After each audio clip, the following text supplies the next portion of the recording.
السلام علیکم میرے پیارے پیارے اسلامی بھائیوں اور میری پیاری پیاری اسلامی بہنوں۔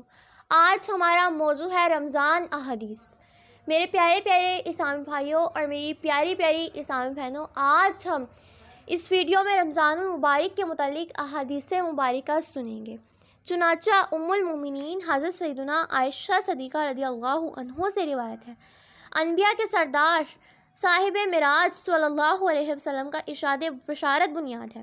روزے کی حالت میں جس کا انتقال ہوا، اللہ عز و جل اس کو قیامت تک کے روزوں کا ثواب عطا فرماتا ہے۔ سبحان اللہ۔ رمضان میں مغفرت نہ ہوئی تو پھر کب ہوگی؟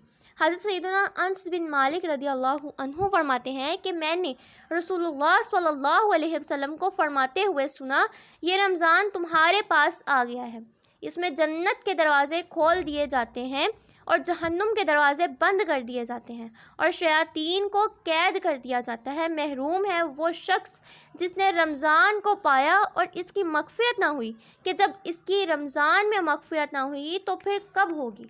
سبحان اللہ۔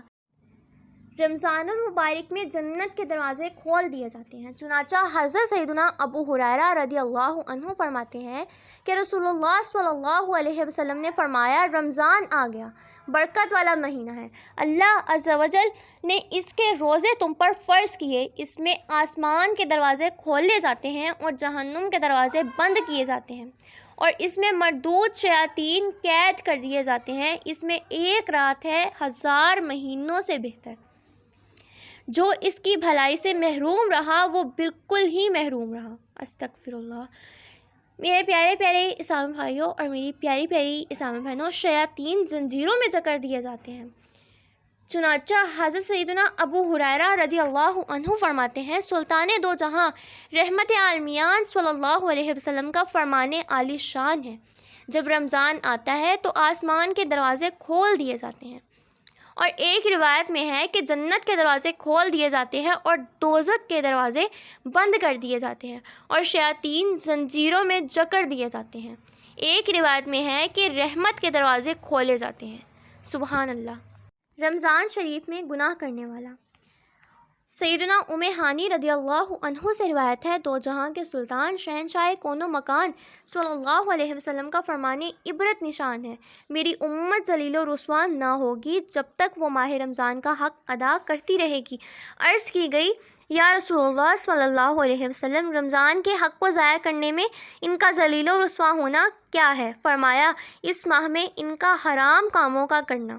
پھر فرمایا، جس نے اس ماہ میں زنا کیا یا شراب پی تو اگلے رمضان تک اللہ عز و جل اور جتنے آسمانی فرشتے ہیں سب اس پر لعنت کرتے رہیں گے۔ بس اگر یہ شخص اگلا ماہ رمضان پانے سے پہلے مر گیا تو اس کے پاس کوئی ایسی نیکی نہ ہوگی جو اسے جہنم کی آگ سے بچا سکے۔ بس تم ماہ رمضان کے معاملے میں ڈرو، کیونکہ جس طرح اس ماہ میں اور مہینوں کے مقابلے میں نیکیاں بڑھا دی جاتی ہیں، اسی طرح گناہوں کا بھی معاملہ ہے۔ توبوا الی اللہ۔ استغفر اللہ۔ میرے پیارے پیارے اسلامی بھائیوں اور میری پیاری پیاری اسلامی بہنوں، رمضان شریف ہمارے درمیان اپنی رحمتیں لٹا رہا ہے۔ ہمیں رمضان مبارک میں زیادہ سے زیادہ نیکیاں کرنی چاہیے اور گناہ سے بچنا چاہیے، جیسا کہ ہم نے ابھی حدیث مبارکہ میں سنا ہے۔ امید کرتی ہوں آپ کو میری ویڈیو پسند آئی ہوگی، آپ نے لائک، شیئر اور سبسکرائب ضرور کیا ہوگا۔ فی امان اللہ۔ اللہ حافظ۔